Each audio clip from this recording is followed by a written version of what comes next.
Днем Великой Победы! Ура!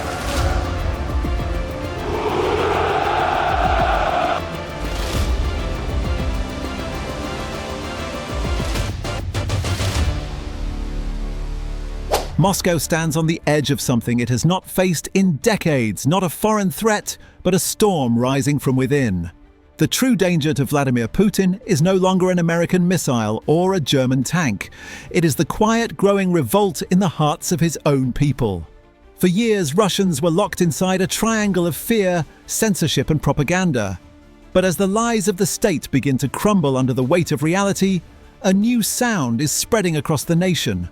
The sound of awakening. By late summer 2025, the independent Levada Center released results that stunned the Kremlin. For the first time since the invasion of Ukraine, 2/3 of Russians, 66%, openly demanded peace negotiations with Kiev.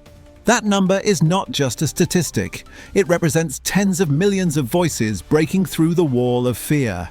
According to analysts cited by Reuters and Deutsche Welle, nearly 80 million Russians, more than half the population, no longer believe in Putin's war. What began as whispers in kitchens and online forums has turned into chants on the streets of Moscow and St. Petersburg. On October 8, 2025, a protest erupted in front of the central bank in Moscow. Members of the unregistered Other Russia movement carried banners reading, "Inflation is destroying the country." What seemed like an isolated act of defiance was, in truth, a calculated strike. By targeting the central bank, protesters were sending a message straight into the Kremlin's financial core, accusing the regime of trading Russia's future for the illusion of military glory. Video footage from the scene, verified by BBC Russian service, showed riot police forming tight lines, yet unable to silence the angry crowd chanting for change. The protests may still appear small, but their symbolism cuts deep. In Russia, not every act of rebellion carries the same weight. When anger explodes in distant regions like Dagestan or Buryatia, the Kremlin can easily crush it. But when that same fury ignites in Moscow at the heart of power, it becomes something far more dangerous, a signal that the system itself is beginning to fracture. Experts from Defense News describe this shift as the most significant internal threat to Putin's rule since 2012. What is happening now is not a fleeting change of mood, but the reflection of a collective trauma. According to the survey, 58% of Russians have personally felt the effects of the war, lost relatives, rising prices, or military summons at their doors. War is no longer an image on television. It has entered their homes, their wallets, and their hearts. As these numbers grow, one question hangs over the Kremlin like a dark cloud. What happens when fear no longer works? The next explosion may not come from the battlefield, but from the streets of Russia itself, where the people once silent are beginning to find their voice. The latest data from the Levada Center has revealed something even more alarming for the Kremlin. A generation is rising that no longer believes in the myths of war. Among Russians under the age of 24, the call for peace has reached record highs. Nearly 3/4 of young people, 73%, say the war must end now. These are not the voices of foreign agents or political dissidents, as state TV claims. They are students, workers, and ordinary citizens who have simply stopped believing. The same pattern is seen among women and rural communities. In small towns scattered across Russia's vast landscape, over 70% of residents now demand peace. Even those once loyal to the government admit that their patience has run out. "We have no future left," said one woman interviewed by Deutsche Welle. "All we see are funerals." Her words echo across a nation where 3 in 10 Russians have lost a family member or friend to the war, and another 3 in 10 have someone still fighting at the front. The data reveals how deeply the war has penetrated daily life. It's no longer just about soldiers or distant fronts, it's about dinner tables missing a father, about mothers crying silently as they check messages from Telegram groups of widows. Propaganda once painted a picture of unity and strength, but that illusion is breaking. Independent digital media and YouTube channels have become the new front line of truth. Among Russians who reject state television and seek alternative news sources, support for peace exceeds 80%. Meanwhile, the Kremlin's propaganda machine continues to fight a losing battle. According to analysts from BBC News, even among older generations and Moscow residents who still watch state-controlled TV, support for continuing the war has fallen to historic lows, barely 35%. The more the regime repeats its justifications, the more hollow those words sound. What accelerated this dramatic shift was the war's arrival at home. Explosions in Belgorod, Ukrainian drones piercing Moscow's skies, and fires devouring refineries in Ryazan and Volgograd. These are the new sounds of everyday life. Sirens, not victory songs, now echo through Russian streets. Gasoline shortages, burned oil depots, and rising prices have turned daily existence into a battlefield of its own. But nothing has shaken the people more than the sight of zinc coffins returning to their towns and villages, each one a symbol of the state's betrayal. The bright colours of propaganda have faded into the cold grey of mourning. Families who once trusted the government now whisper of deception. Mothers hide their sons, fathers question their loyalty, and neighbours speak in code, afraid yet unwilling to remain silent. The Kremlin's control built on fear and obedience is eroding from within. What began as individual sorrow is transforming into collective rage. Putin's power, once absolute, now faces its greatest threat, a nation that no longer believes him. As the protests grow louder and the lies lose their power, one can only ask how long before fear turns into defiance. If the war's economic pain has cracked Russia's faith in its leadership, the fear of another mass mobilization could shatter it entirely. Inside every Russian home, two nightmares now dominate conversations: poverty and conscription. The first drains the people's wallets. The second threatens to take their sons. These twin fears have fused into one unbearable reality: the realization that the state no longer protects its citizens, but consumes them. To understand why this fear runs so deep, one must return to the fall of 2022, when Putin announced what he called a partial mobilization. The Ministry of Defense claimed that only 300,000 reservists would be summoned. But behind this number hid a much greater truth: over 1 million Russians were directly affected when the families of those conscripted were counted. Overnight, the social contract that had kept the regime stable for 2 decades was broken. Putin had promised his people, "Stay silent, and I will keep you safe." That promise evaporated the moment ordinary men were dragged from their homes to die in a war few understood. The result was a mass exodus unseen in modern Russian history. In just a few weeks, between 700,000 and 1 million people fled the country, clogging border crossings to Kazakhstan, Georgia, Armenia, and Turkey. Endless convoys of cars snaked across the steppes, carrying men desperate to escape a fate they did not choose. Airline tickets sold on the black market for 10 times their value. Universities lost their brightest students' companies, their best engineers, and cities their future. It was, as Reuters wrote at the time, Russia's brain drain in real time. For those who couldn't escape, the outcome was even darker. Thousands of untrained recruits were thrown into the bloodiest fronts of Ukraine with rusty rifles, no armor, and minimal training. Western intelligence agencies later estimated that of the more than 1 million Russian soldiers killed or wounded since the start of the invasion, a large portion came from this first mobilization wave. Their mission was not victory, but delay to buy time with their bodies. It was human sacrifice disguised as strategy. This horror left a scar that still festers.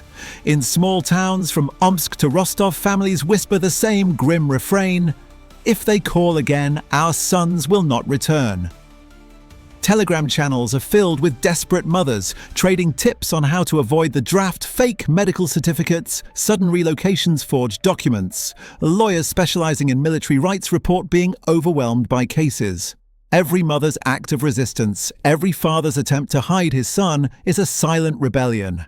It may not carry slogans or flags, but together these millions of tiny defiant acts form a movement that even the Kremlin's security forces cannot crush.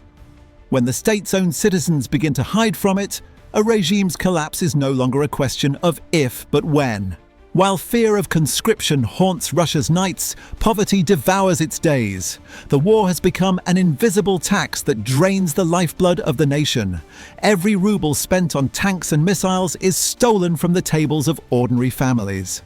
As Al Jazeera reported, the Kremlin's military budget now consumes a staggering 37% of all state spending, leaving healthcare, education, and pensions gasping for air. By mid-2025, inflation had surged beyond 10%, but the true cost of living was far worse. The price of food, the most basic symbol of survival, had doubled or even tripled in some regions. A loaf of bread that cost 15 rubles in late 2022 now sells for more than 40. Potatoes, once the cheapest meal, have become a luxury. We can no longer afford to eat what we grow, one farmer in the Vladimir region told BBC Russian service. Everything goes to the army. The economic collapse has not struck evenly. It has hit hardest those who once formed the stable heart of Putin's Russia, the middle-class pensioners and families living on a single income. Real pension values have eroded by more than 15%. Millions of retirees now live below the poverty line, some surviving on nothing but water and dry pasta in the final days of the month. In cities like Yekaterinburg and Nizhny Novgorod supermarket, shelves stand half empty. Shoppers line up before dawn, hoping to find eggs or milk before they vanish. For many households, the monthly paycheck evaporates before it reaches their hands. 1/3 disappears into rent and utilities, electricity, gas, water, waste fees. Another 40% goes toward basic food and transport. What remains barely covers the cost of medicine, clothing, and schooling. Savings are a memory. Credit cards and small loans have become lifelines, pushing families into a spiral of debt from which there is no escape. The crisis has even altered the rhythm of Russian life. Families who once gathered around television screens now huddle around budget catalogues, comparing discounts to survive another week. Children eat smaller portions. Meat has vanished from many diets.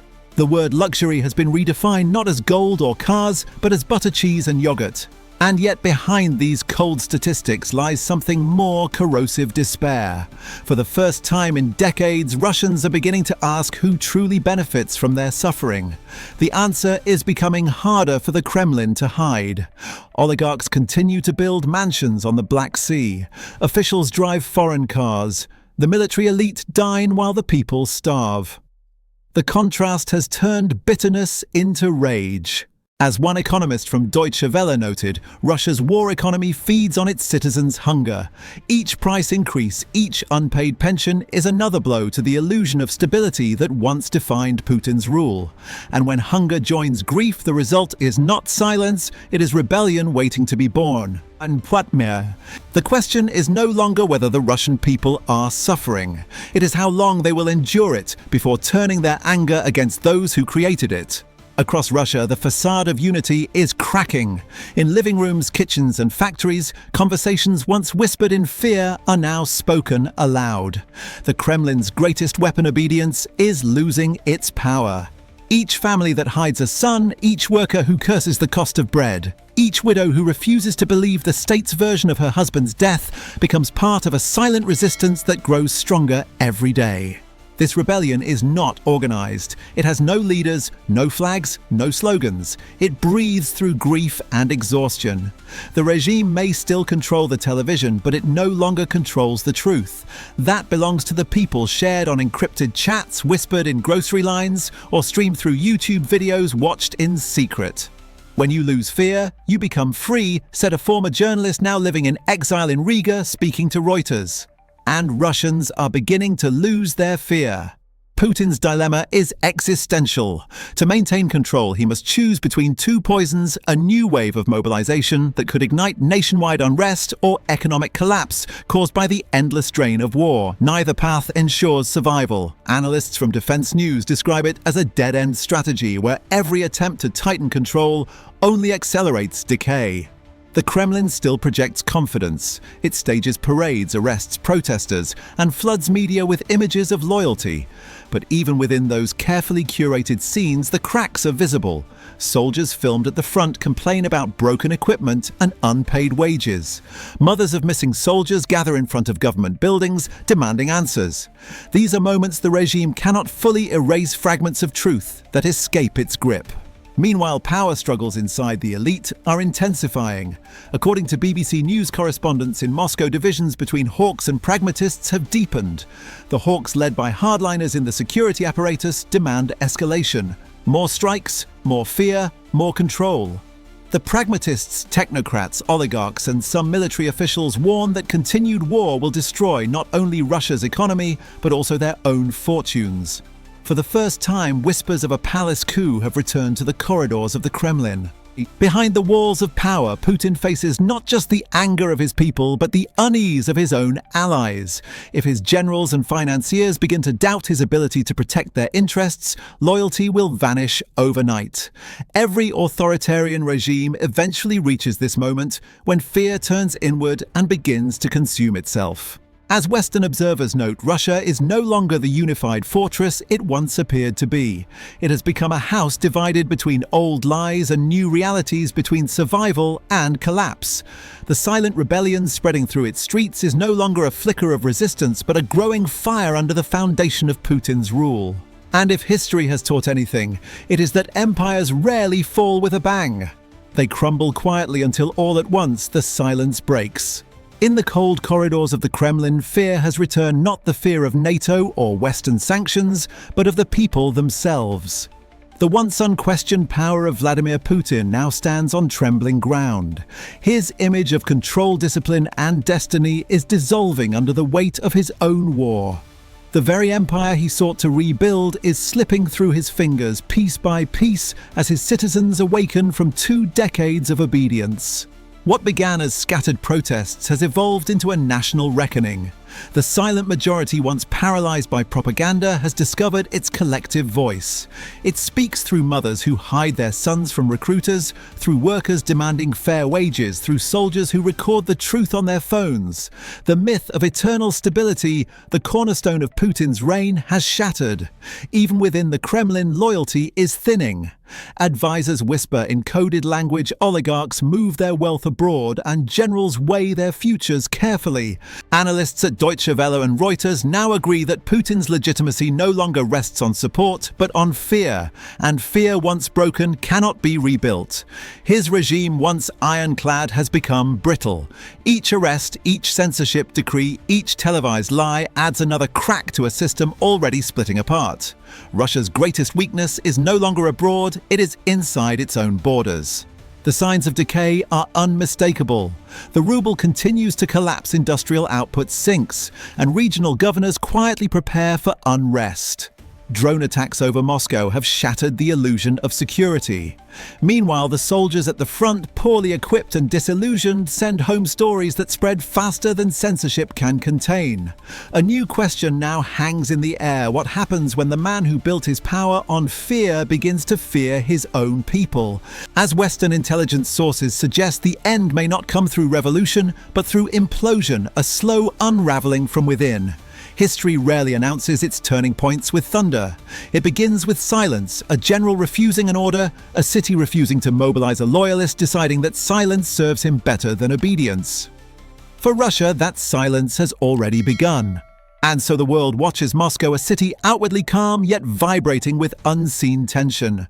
The Kremlin's golden halls may still gleam, but beneath them the ground is shifting. Putin's empire is no longer threatened from without, but from within by the same people whose faith once built it. The collapse of belief is the beginning of the end. The story of Russia's unraveling is not just about one man's fading grip on power. It is about a nation awakening to the cost of deception, a country forced to confront the truth it has been told to ignore. The protests, the hunger, the whispers of defiance, they are no longer isolated events. Together they form a tide that no wall of fear can hold back forever. For decades, Vladimir Putin ruled through silence, but silence is no longer his ally. From the ruins of propaganda, a new voice is rising, that of the Russian people themselves. They are not shouting for victory or vengeance. They are pleading for peace, dignity, and the return of a normal life. And that plea, once spoken, cannot be unspoken. As observers around the world measure each new tremor shaking the Kremlin, one truth grows clearer. Wars may begin with leaders, but they end with people. The Russians, who have borne the heaviest burdens of this conflict, are now deciding that enough is enough. If this transformation continues, the fall of Putin will not be a sudden collapse, but a slow awakening, one that rewrites the future of Russia and perhaps the balance of the world. If you've reached this point, remember your attention matters. Every share, every comment, every subscription helps bring the truth to more eyes and ears. Stay alert, stay informed, and never look away. The end of this story has not yet been written, and its next chapter depends on what the world chooses to see.